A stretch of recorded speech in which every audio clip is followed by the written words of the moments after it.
اللہ وہ سب کر سکتا ہے جو تم نہیں کر سکتے۔ تو جس کی ذات لامحدود ہے، اس محدود سے دعائیں کیسی؟ اپنے اعمال دیکھ کر نہیں، اس کی شان دیکھ کر مانگو۔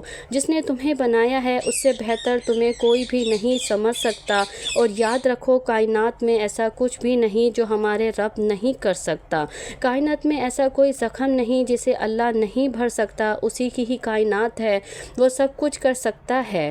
ناظرین، آج کے دور میں ہر دوسرا انسان بہت ہی زیادہ پریشان نظر آ رہا ہے۔ جس کو دیکھے کوئی نہ کوئی پریشانی ہے، کسی نہ کسی مصیبت میں مبتلا ہے، کسی نہ کسی غم میں مبتلا ہے، اور حالات ایسے ہو چکے ہیں کہ ایسے بن چکے ہیں کہ ایک انسان کسی دوسرے انسان سے اپنی پریشانی شیئر بھی نہیں کر سکتا۔ کوئی بے روزگاری کی وجہ سے پریشان ہے، کوئی ملازمت کی وجہ سے پریشان ہے، کوئی رشتوں کی وجہ سے پریشان ہے، کوئی اولاد کی بے وجہ سے پریشان ہے، کوئی بیماریوں کی وجہ سے پریشان ہے، یعنی کسی نہ کسی پریشانی میں ضرور مبتلا ہے۔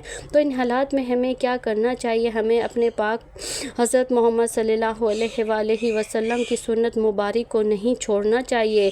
آپ نے زندگی گزارنے کا جو طریقہ بتایا ہے اس کو اپنا لینا چاہیے۔ جیسا کہ آپ جانتے ہیں حالات اتنے نازک ہو چکے ہیں کہ اللہ سے اتنی دوری اختیار ہو چکی ہے کہ انسان خود پریشان ہو چکا ہے۔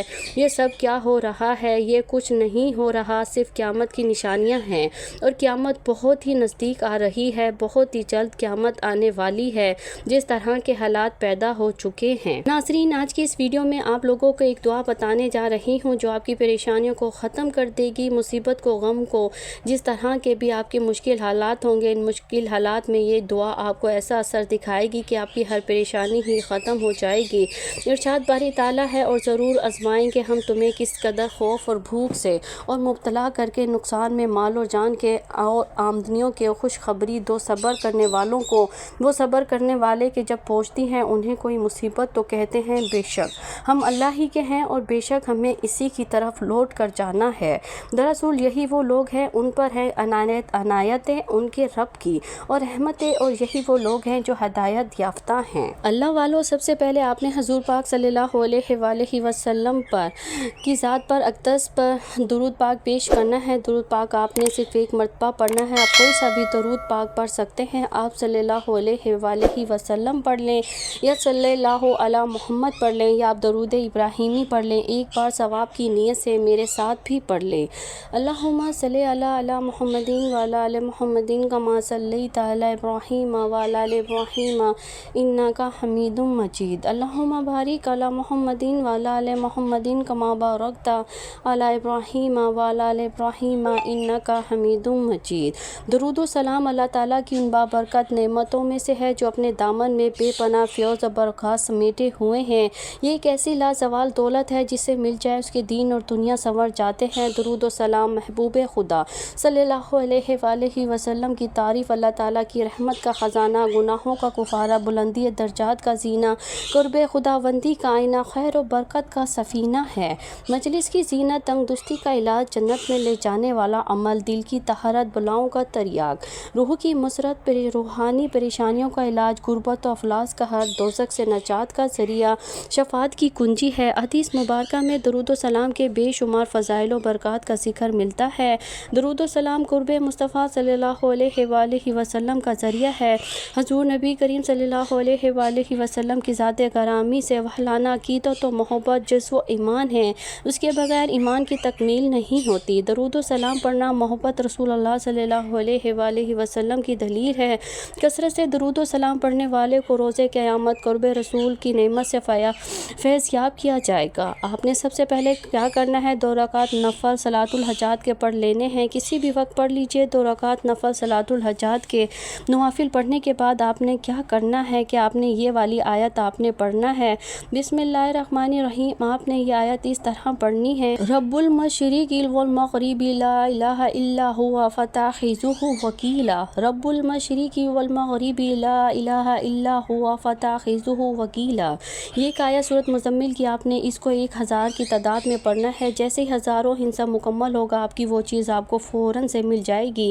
آپ اس عمل کو ضرور کریں اور دیکھیں چند ہی منٹوں میں آپ کی وہ چیز جس کی آپ خواہش تھی، جو آپ چاہتے تھے، اگر آپ کسی مقصد کے لیے بھی پڑھنا چاہتے ہیں تو آپ ایک جگہ پر بیٹھ کر 2 رکعت نفل صلاۃ الحاجات اور آپ اس آیت کو بار بار پڑھ پڑھیں اور جس مقصد کے لیے آپ دعا کریں گے انشاءاللہ وہ مقصد آپ کا پورا ہو جائے گا، وہ خواہش پوری ہو جائے گی، آپ کی وہ حاجت پوری ہو جائے گی۔ یاد رہے کہ حقیقی کارساز صرف اللہ تعالیٰ ہے اور سب کو اسی پر بھروسہ کرنا چاہیے۔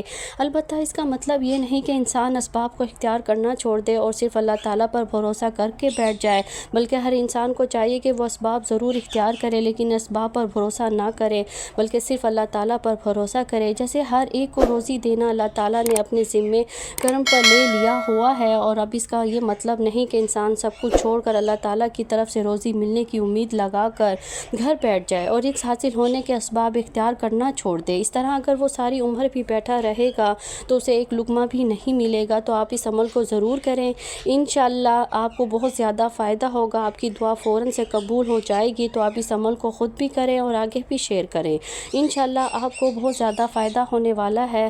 حضرت عبداللہ بن مسعود رضی اللہ عنہ فرماتے ہیں کہ حضور نبی کریم صلی اللہ علیہ وآلہ وسلم نے فرمایا، قیامت کے روز لوگوں میں سے میرے سب سے زیادہ قریب وہ ہوگا جو اس دنیا میں کثرت سے مجھ پر درود بھیجتا ہے۔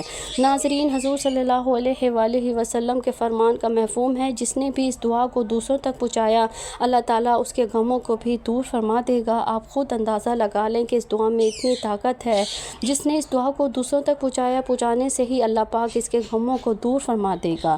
تو پھر سوچئے اس کے پڑھنے سے اللہ پاک اتنی آسانیاں پیدا فرما دیں گے۔ امت کے لیے یہ تحفہ ہے، یہ دعا امت کے لیے تحفہ ہے جو نبی پاک نے ہمیں بتائی ہے۔ ناظرین، جب بھی آپ کو کوئی مشکل پیش آئے، کوئی پریشانی ہو، غم میں مبتلا ہو، مصیبت میں مبتلا ہو، آپ کا کوئی بھی کام نہ ہو رہا ہو، آپ کی کوئی بات پوری نہ ہو رہی ہو، تو آپ نے اس دعا کو پڑھ لینا ہے جو اس وقت آپ اسکرین پر دعا دیکھ رہے ہیں۔ حسبی اللہ لا الہ الا ہوا علیہ توکلت وہو رب العرش العظیم، یعنی مجھے اللہ ہی کافی ہے، اس کے علاوہ کوئی معبود نہیں، اسی پر میں توکل کرتا ہوں یا کرتی ہوں اور وہی عرش عظیم کا پروردگار ہے۔ درود پاک پڑھنے کے بعد آپ نے یہ دعا پڑھنی ہے، اور یہ دعا آپ نے صرف اور صرف 11 مرتبہ پڑھنی ہے۔ یہ دعا پڑھنے کے بعد آپ نے ایک تسبیح پڑھنی ہے، لا حول ولا قوت الا باللہ العلی العظیم۔ آپ اس تسبیح کو ہاتھوں کی انگلیوں پر پڑھ سکتے ہیں، اگر آپ تسبیح پر پڑھنا چاہیں تو تسبیح پر پڑھ لیں۔ اس کے بعد آپ نے وہی درود پاک پڑھنا ہے جو شروع میں پڑھنا تھا۔ درود پاک پڑھنے کے بعد آپ نے اللہ تعالیٰ سے دعا کرنی ہے، اللہ تعالیٰ ہم سب کی تمام پریشانیوں کو دور کرے۔ اے اللہ، غموں کو دور کرنے والے، تکلیفوں کے بادلوں کو دور کرنے والے، میرے غم کو مجھ سے دور کر دے، میرے معاملے کو آسان کر دے، اور میری کمزوری پر اور میرے وسائل پر، میری کوشش کی کمی پر رحم فرما، اور مجھے ایسی جگہ سے رزق عطا فرما جہاں سے میں گمان بھی نہ کر سکوں۔ آمین یا رب العالمین۔ محترم ناظرین، اگر آپ اپنے آقا سے محبت اور ان سے پیار کرتے ہیں تو آج کی یہ دعا پورے یقین کے ساتھ کسی بھی مشکل میں، پریشانی میں اس کو پڑھ لیں اور پھر اللہ پاک سے دعا مانگیں۔ انشاءاللہ آپ کی ہر مشکل آسان ہو جائے گی، آپ کا ہر کام آسان ہو جائے گا۔ اللہ والو، یہ دعا بہت ہی زیادہ فضیلت والی ہے۔ اللہ پاک کے فضل و کرم سے آپ کا کوئی بھی کام اٹکا نہیں رہے گا، آپ کی ہر بات پوری ہو جائے گی، ہر مقصد میں کامیابی مل جائے گی، ہر پریشانی ختم ہو جائے گی۔ اپنے تمام دوستوں کے ساتھ اسے لازمی شیئر کریں اور اس کو پڑھتے رہیں تاکہ حالات پر قابو پاس جا سکے۔ اپنا بہت سارا خیال رکھیے گا، اپنی دعاؤں میں یاد رکھیے گا۔ ناظرین، گزارش ہے کہ اللہ تعالیٰ کے 99 ناموں میں سے کوئی ایک نام لکھ کر کمنٹ سیکشن میں ضرور شیئر کیا کریں۔ اللہ تعالیٰ ہم سب کا حامی اور ناصر ہو، آمین۔ جزاک اللہ۔